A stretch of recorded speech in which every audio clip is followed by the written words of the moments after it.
So I had a request from a couple of bullet journaling folks on how to make a bullet journal out of an old book.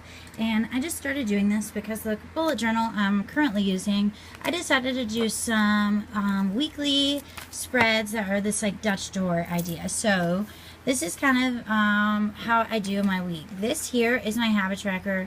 This is all my food I eat and all the water I drink and the things of that nature. This is my work week. This is my weekend because I have a great job with a 3-day weekend. And then this here is, you know, my weekly or to-do list or whatever. And then here are my dailies. So I can always look at what's going on in my week and see my daily at the same time. So this left me with a bunch of little pieces of lined paper. And so pretty much I was like, what am I going to do with this? So I just started saving it. And here's some other lined paper from an old 31 stationery kit that I had. I decided to start keeping it so I could paste it and repurpose it into a new book.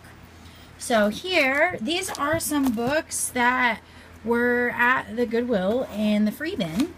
And I glued some beads here. This is washi tape. This is gesso. These are from my wedding decorations, repurposed. And on each page, I have pasted different papers that I like, some scrap paper, music notes, things of that nature. I've even made some little pockets for myself. So yeah, as I'm going through this book, I will recover the words that are here with more paper. Sometimes I'll do a little blackout poetry, which is cool. But this way, if I keep these, you know, when I'm doing any kind of cutting and pasting and I come across some lined paper, I've got plenty to fill these up. So essentially, I followed a bookmaking process that I borrowed off the Deconstructed art journal page. It's a group where we send lots of pen pally stuff back and forth, but there was also a tutorial somebody posted on there on how they take an old book and make a journal out of it. And essentially you're looking for a book with really great binding. Like an older book is better just because it's sewn really well in here, and also they put a little more glue down in here. So these work best if the binding is just amazing, that old style of binding a book. And you rip about every 4 pages out to make enough room for the new pages you're going to glue in.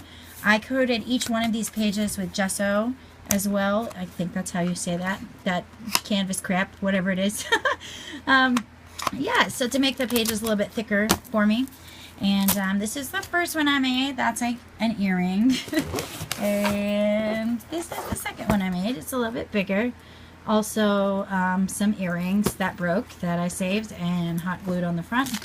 But yeah, this used to be somebody's book in 1984, the year I was born. Adorable.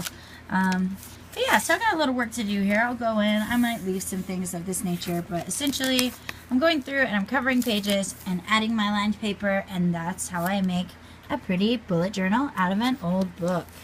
So I'll do another video another time about how I did the Dutch door for this and why I love it so much. It's the bomb, but it also has created some really cool scraps for me to do some fun stuff. So I hope you enjoyed my video, and I'll make another one soon. Thanks.